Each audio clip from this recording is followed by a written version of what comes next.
السلام علیکم ورحمۃ اللہ وبرکاتہ۔ ان الحمد للہ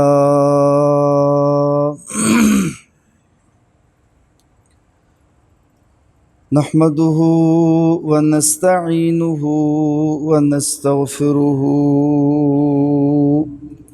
ونعوذ باللہ من شرور انفسنا ومن سیئات اعمالنا من يهده الله فلا مضل له ومن يضلل الله فلا هادي له وأشهد أن لا إله إلا الله وحده لا شريك له وأشهد أن محمدا عبده ورسوله اللهم صل على محمد وعلى آل محمد كما صليت على إبراهيم وعلى آل إبراهيم إنك حميد مجيد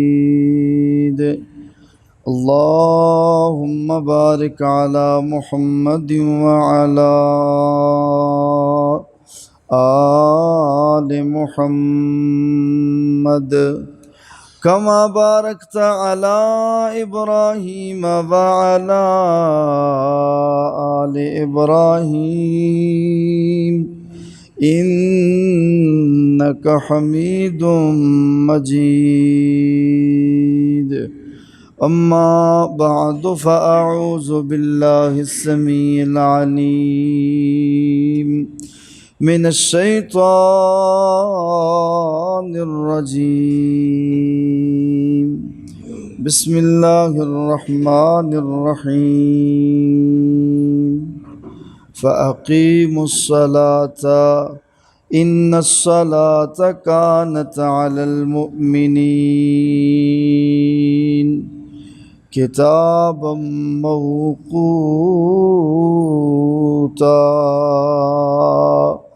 أو كما قال النبي صلى الله عليه وسلم رأس الأمر الإسلام وعموده الصلاة وذروة سنامه الجهاد۔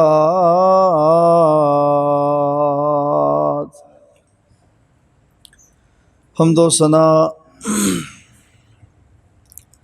اللہ تبارک و تعالیٰ کی ذات بابرکت کے لیے ہے،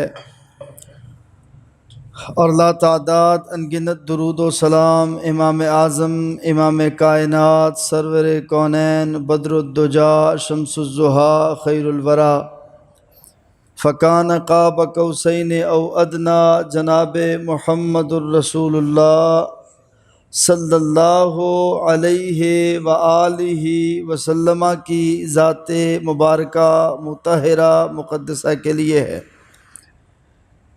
نہایت واجب الاحترام قابل ذی احتشام معززان بزرگوں، اسلامی روحانی ماؤں اور بہنوں، میرے عزیز نوجوان دوستو، اللہ تبارک و تعالیٰ نے حضور سرور کونین جناب محمد الرسول اللہ صلی اللہ علیہ وآلہ وسلم کی امت کو اپنا بڑا محبوب گردانا ہے اور محبت کا مختلف طریقوں سے اظہار فرمایا ہے۔ انہی اظہار کے طریقوں میں سے ایک طریقہ جو ہے وہ نماز کا ہے۔ اسلام کے 5 ارکان ہیں، رسول اللہ صلی اللہ علیہ وسلم نے دوسرے مضبوط ترین رکن کا جو ذکر فرمایا ہے وہ نماز ہے۔ نماز یہ مسلمانوں کے لیے معراج کا مقدس ترین تحفہ ہے۔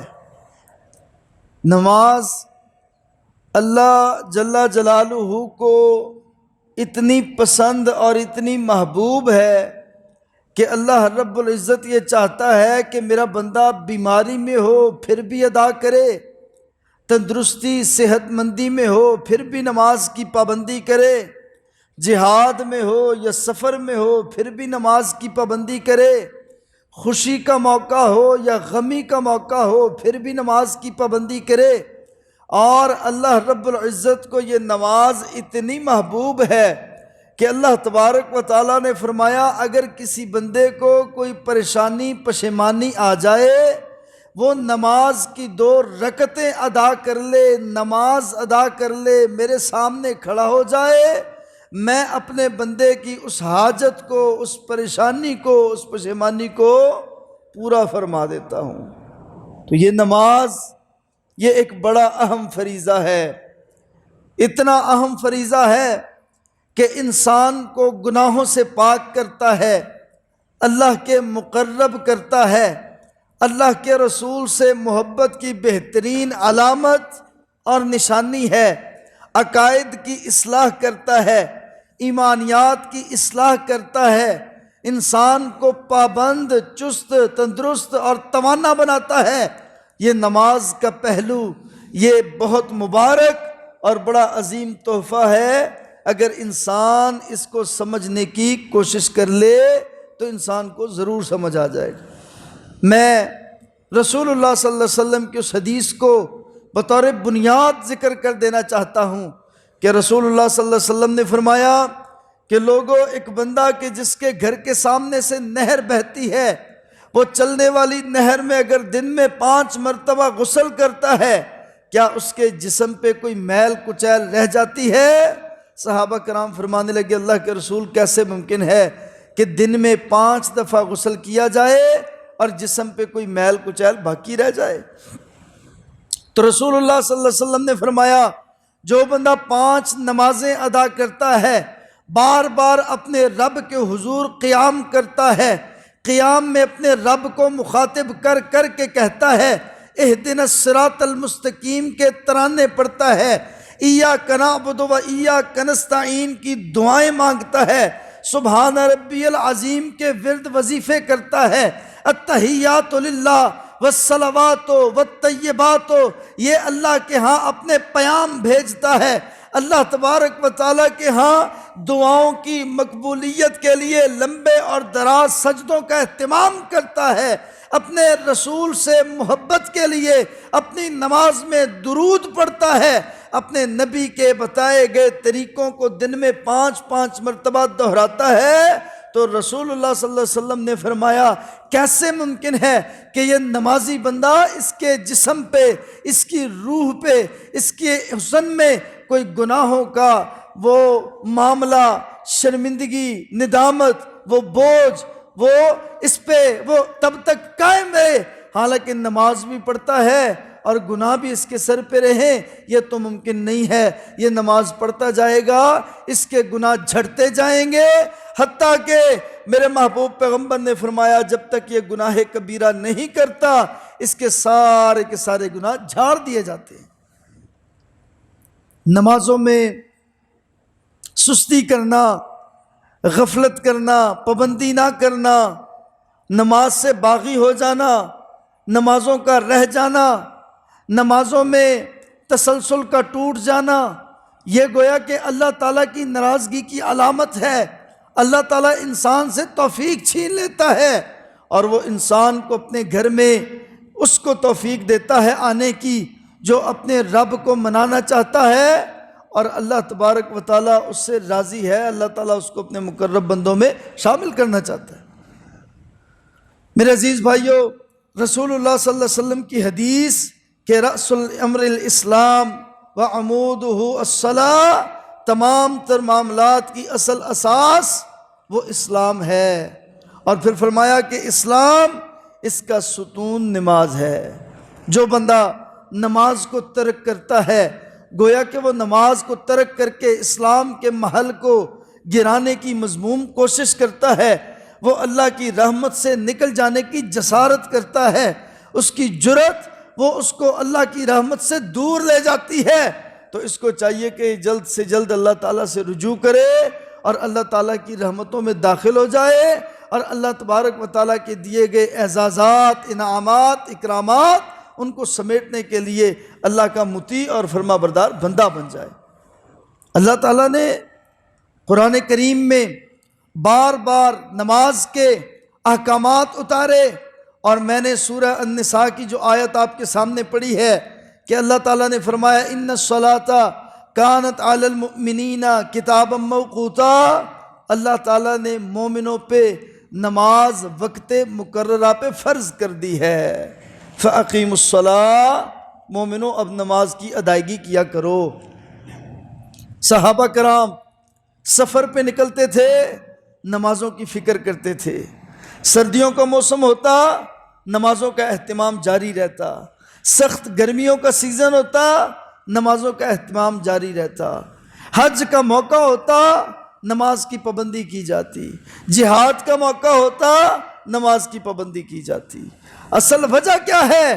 اصل وجہ یہ ہے کہ رسول اللہ صلی اللہ علیہ وسلم سے پوچھا گیا آپ کو محبوب ترین چیز کیا ہے؟ تو رسول اللہ صلی اللہ علیہ وسلم نے فرمایا کہ نماز کو اللہ تعالیٰ نے میری آنکھوں کی ٹھنڈک بنا دیا ہے۔ آپ نے 3 محبوب چیزوں میں سے تیسرا ذکر نماز کا کیا کہ مجھے نماز بڑی محبوب ہے، مجھے نماز بڑی پسند ہے۔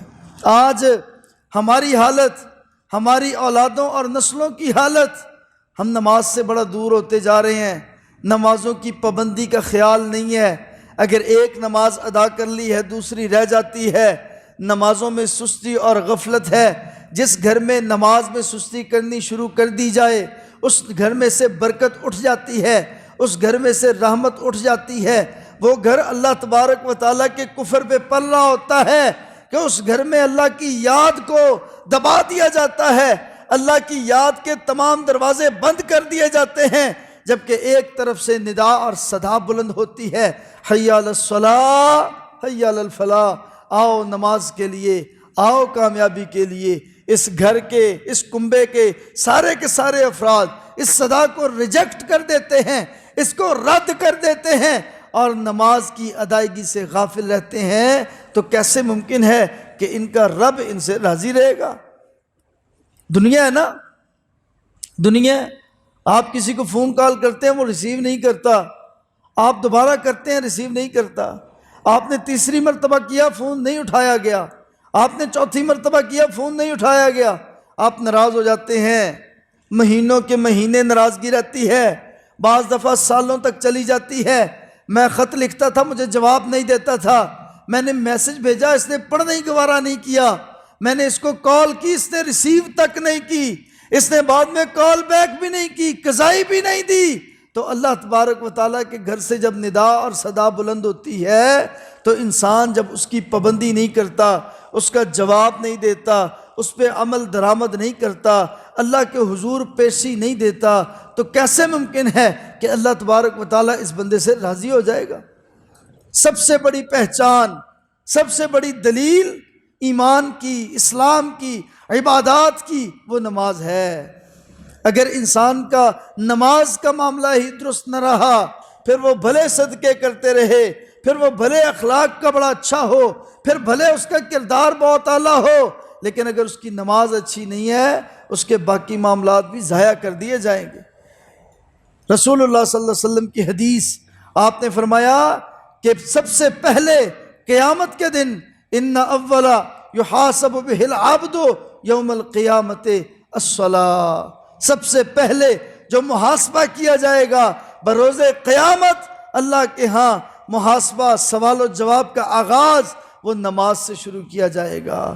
جس بندے کی نماز صحیح ہو گئی، جس بندے نے نماز کی پابندی کی، جس بندے کی نماز کی ادائیگی پوری، جس بندے کی نماز کی حاضریاں پوری ہیں، اللہ تعالیٰ اس کو باقی معاملات میں بھی کامیاب کر دے گا، کامران کر دے گا، باقی معاملات بھی آسان کر دیے جائیں گے۔ اگر یہ پہلے سٹیپ پہ ہی ناکام ہو جاتا ہے، اس کی نماز مکمل نہیں ہے، اس کی نماز میں جان نہیں ہے، اس کی نماز میں پابندی نہیں ہے، اس کی نماز میں غفلت ہے، اس کی نماز میں سستی ہے، اس کی نماز کی چھٹیاں ہیں، رسول اللہ صلی اللہ علیہ وسلم کی احادیث کا تواتر یہ بتاتا ہے، اس کے باقی معاملات بھی ضائع کر دیے جائیں۔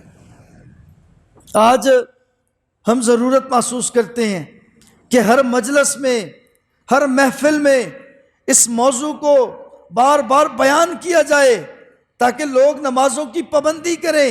محلوں کے محلے بے نماز ہیں، گلیوں کی گلیاں بے نماز ہیں، خاندانوں کے خاندان بے نماز ہیں۔ ہاں، وہ چند ایک بوڑھے کہ جو نماز کی ادائیگی کرتے ہیں، اللہ تعالیٰ ان کی زندگیاں سلامت رکھے۔ اگر ان کو اٹھا لیا جائے تو سارے کے سارے گھر میں ایک بھی نماز پڑھنے والا پیچھے باقی نہ بچے۔ تو کیا رسول اللہ صلی اللہ علیہ وسلم کو ایسے امتی پسند ہیں؟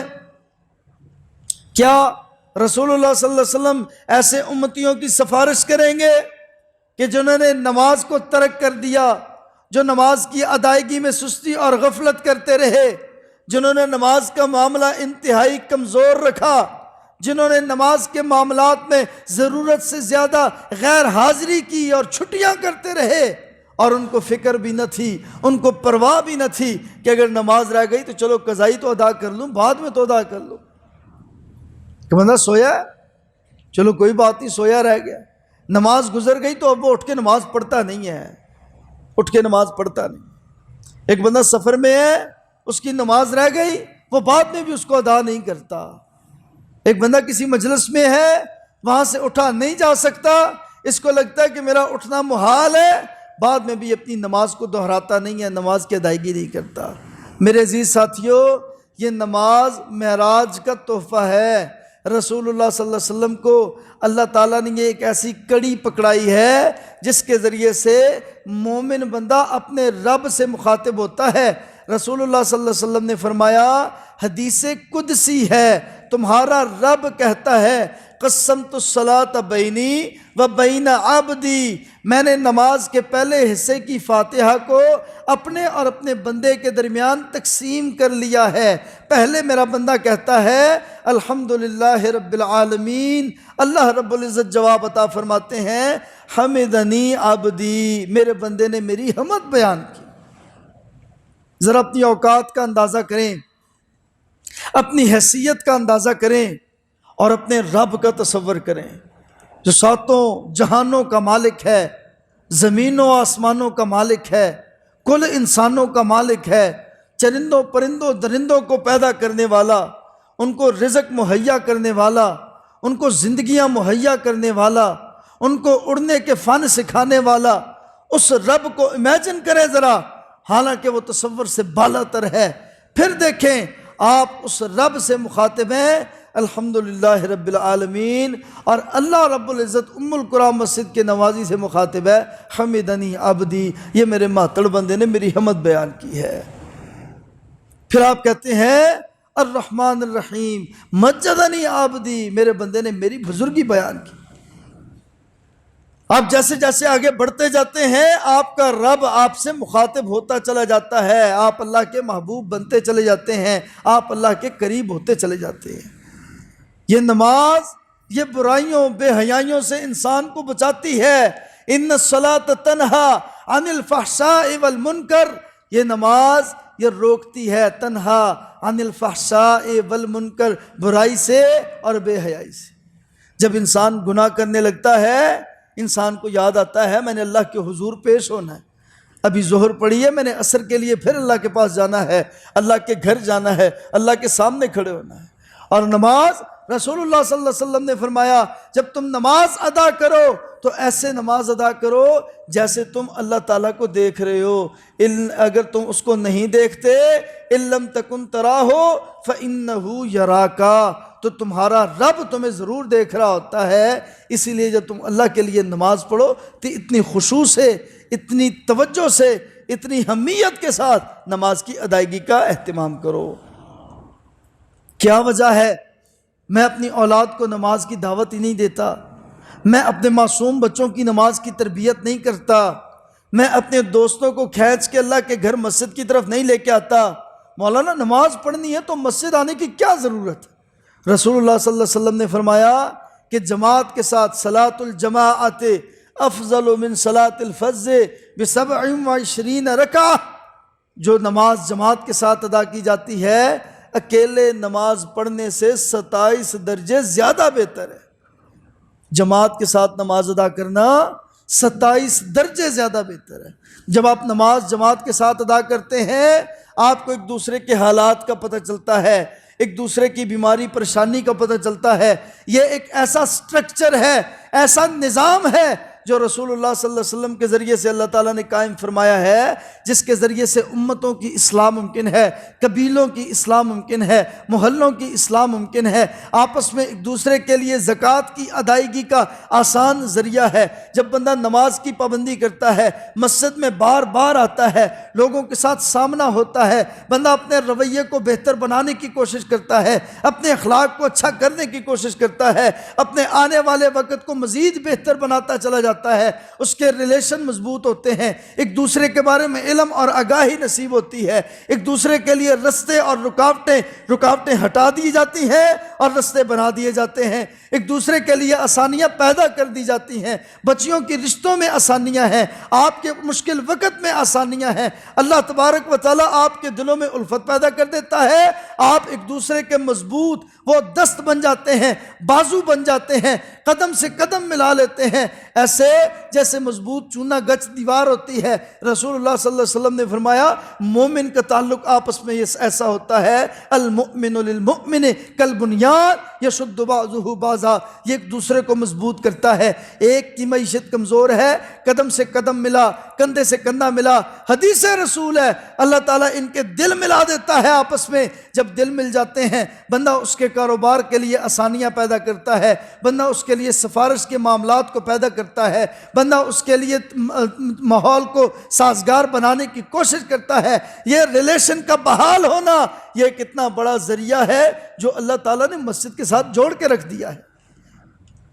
جب نماز نہیں پڑھنی پڑوسی کا تعارف نہیں ہونا، جب نماز نہیں پڑھنی خود برا ہے تو سب کو برا سمجھتا ہے، جب نماز نہیں پڑھنی دین کو بھی برا سمجھے گا، جب اللہ کے گھر مسجد میں نہیں آنا اللہ تعالیٰ سے تعلق کٹتا چلا جائے گا۔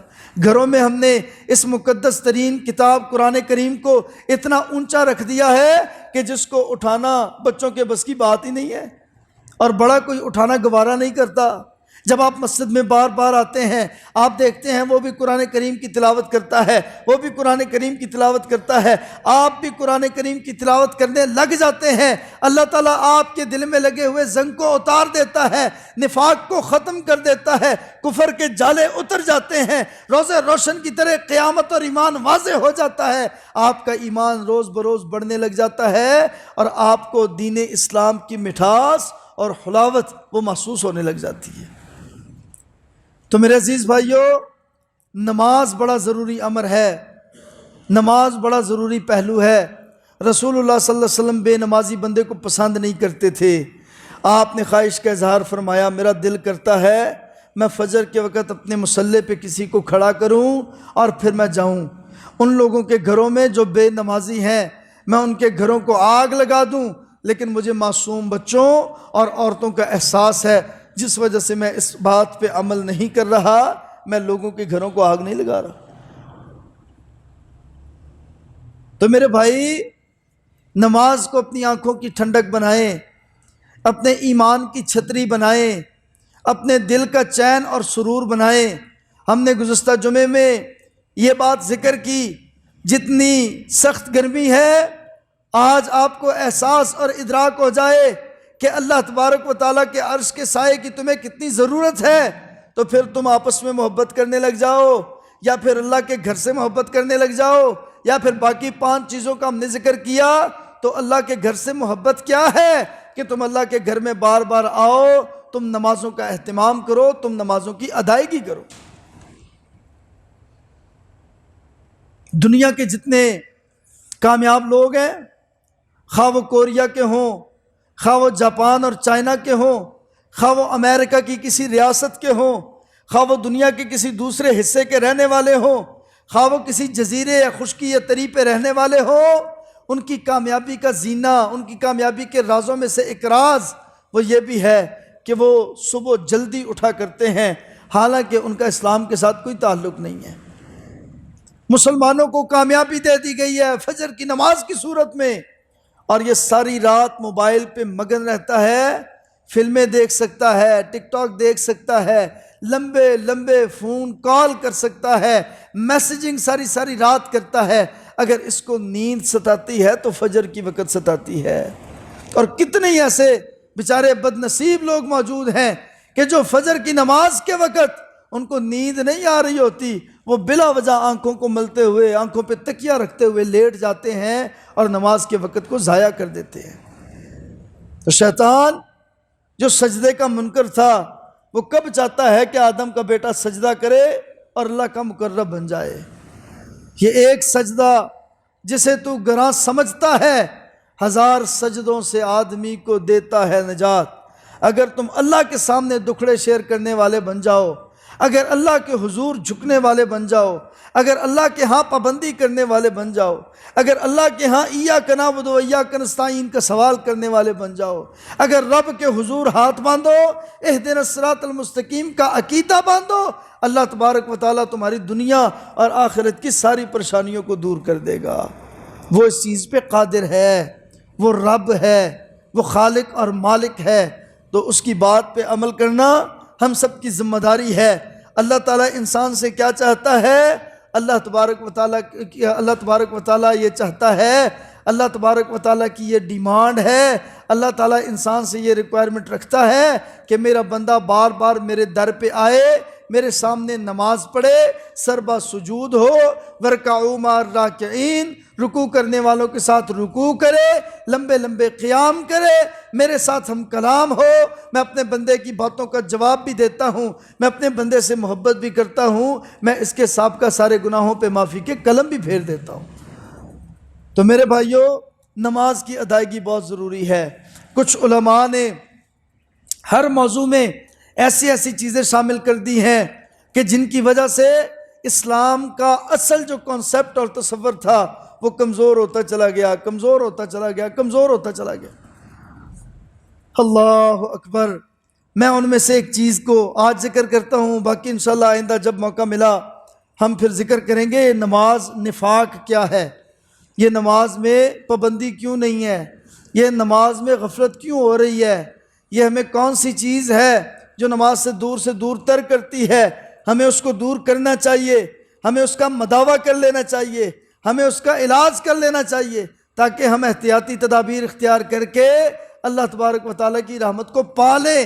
ایسا نہ ہو کہ ہم نماز نہ پڑھتے پڑھتے اس موقع کے اوپر پہنچ جائیں، اس چارپائی پہ ہمیں لٹا دیا جائے جہاں پہ ہماری نماز کی ادائیگی ہو، ہم چاہنے کے باوجود اس کے بعد کوئی سجدہ نہ کر سکیں، اللہ کو منانے کا دروازہ بند ہو جائے۔ تو وہ اصلاح کون سی ہے؟ وہ اصلاح میرے بھائیوں، ایک تو یہ ہے کہ جہاں بھی نماز کا موقع ملتا ہے نماز ادا کرو۔ یہ بہانے نہ بناؤ، میری اس کے پیچھے نہیں ہوتی، میری اس کے پیچھے نہیں ہوتی۔ نماز ادا کرو، جہاں موقع ملتا ہے با جماعت نماز ادا کرنے کی کوشش کرو، علماء کا احترام کرنے کی کوشش کرو، اللہ کے گھروں کو آباد کرنے کی کوشش کرو۔ پھر اس میں دوسری چیز جو میں نے ضمناً ذکر کی تھی اپنے موضوع کے درمیان میں کہ بھائی اگر کوئی بندہ سویا رہ گیا ہے تو اٹھ کے قضائی دے لے۔ اب یہ جو لفظ قضائی ہے نا، اس نام پہ بھی علماء نے، اب وہ علماء تو نہیں ہو سکتے جنہوں نے یہ بات پھیلائی ہے، اللہ تعالیٰ رحم فرمائے، قضائے عمری کے نام سے لوگوں کو چونا لگایا ہے۔ کہتے ہیں کہ جس بندے کی نمازیں رہتی ہیں نا پچھلی ساری، وہ رمضان کے آخری جمعے کو یا فلانے مہینے کے آخری جمعے کو یا فلانی تاریخ کو وہ آئے اور اتنی رکعتیں اس طرح وہ ادا کرے تو پچھلی ساری نمازوں کا ازالہ ہو جائے گا۔ بھئی ہم بے شمار دفعہ کہہ چکے ہیں، شریعت وہ ہے جو محمد الرسول اللہ صلی اللہ علیہ وسلم نے بتا دی ہے۔ یہ مولوی بتائے، اگر محمد عربی کی بات ہو تو سر آنکھوں پہ، اگر رسول اللہ صلی اللہ علیہ وسلم کی بات سے ہٹ کے یہ مولوی بات کرے، یا اس کی عمر 60 سال ہو جائے، داڑھی سفید ہو جائے، سر پہ کبا جبہ دستار پگڑی باندھی ہو، اس کے باوجود اس کی بات کی حیثیت نہیں ہوگی اگر اس کی بات رسول اللہ صلی اللہ علیہ وسلم کی بات کے مخالف آتی ہے، ٹھیک ہے؟ تو قضائے عمری کا اسلام میں کوئی کنسیپٹ نہیں ہے۔ ہوتا کیا ہے، سارا سال نمازیں چھوڑتے رہتے ہیں، قضائے عمری والے دن مولوی صاحب کی مٹھ میں کوئی چیز پکڑا جاتے ہیں، قضائے عمری بھی ہو جاتی ہے، پچھلا سارا کھاتا بھی صاف ہو جاتا ہے۔ ایسا نہیں ہے بھائی، ایسا نہیں ہے، ٹھیک ہے؟ رسول اللہ صلی اللہ علیہ وسلم سے قضائے عمری کے بارے میں کوئی ثبوت موجود نہیں ہے، صحابہ کرام رضی اللہ عنہ اجمعین سے کوئی ثبوت ثابت نہیں ہے، تابعین سے ثابت نہیں ہے، امام ابو حنیفہ سے ثابت نہیں ہے، دیگر ائمہ کرام سے ثابت نہیں۔ تھوڑی سی جسارت کیا کریں، دلیل مانگ لیا کریں، حوالہ پوچھ لیا کریں مولوی صاحب سے کہ مولوی صاحب کتنے لکھا ہے، بخا دیو سانو۔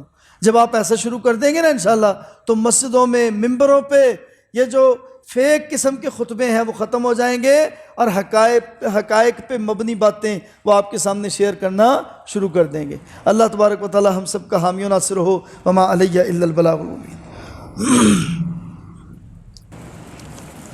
ان الحمد للہ نحمده ونستعینه ونستغفره ونعوذ باللہ من شرور انفسنا ومن سیئات اعمالنا، من يهده الله فلا مضل له ومن يضلل الله فلا هادي له، واشهد ان لا اله الا الله وحده لا شريك له، واشهد ان محمدا عبده ورسوله۔ اللهم صل على محمد وعلى آل محمد كما صليت على إبراهيم وعلى آل إبراهيم إنك حميد مجيد۔ اللهم بارك على محمد وعلى آل محمد كما باركت على إبراهيم وعلى آل إبراهيم إنك حميد مجيد۔ أما بعد فأعوذ بالله السميع العليم من الشيطان الرجيم، بسم الله الرحمن الرحيم۔ وأقيموا الصلاة إن الصلاة كانت على المؤمنين كتابا موقوتا، او کما قال النبی صلی اللہ علیہ وآلہ وسلم، بنی الاسلام علی خمس، شہادت اللہ الہ الا اللہ وان محمد رسول اللہ واقام الصلاة وایتاء الزکاة والحج وصوم رمضان۔ میرے عزیز بھائیو، آج نماز کے حوالے سے چند گزارشات ہم نے آپ کے سامنے رکھی ہیں۔ ماشاءاللہ آپ میں سے بڑے بڑے خوبصورت جوان بیٹھے ہیں، ٹھیک ہے نا؟ اللہ تعالیٰ کا کتنا فضل اور کرم ہے، اللہ تعالیٰ نے آپ لوگوں کو ٹانگیں دی ہیں۔ جو بچہ معذور پیدا ہو جاتا ہے یا جس کی ٹانگیں کٹ جاتی ہیں، وہ سارا سرمایہ لگا کے بھی آپ کے برابر تو نہیں نہ ہو سکتا، سارا سرمایہ لگا کے، کروڑوں روپے لگا کے بھی وہ آپ کی طرح کا نہیں ہو سکتا۔ وہ بیچارہ ڈیفالٹڈ ہی رہے گا، اس میں وہ فالٹ رہے گا اس میں، ٹھیک ہے نا؟ تو یہ اللہ تعالیٰ کا شکر ادا کرنے کا موقع ہے۔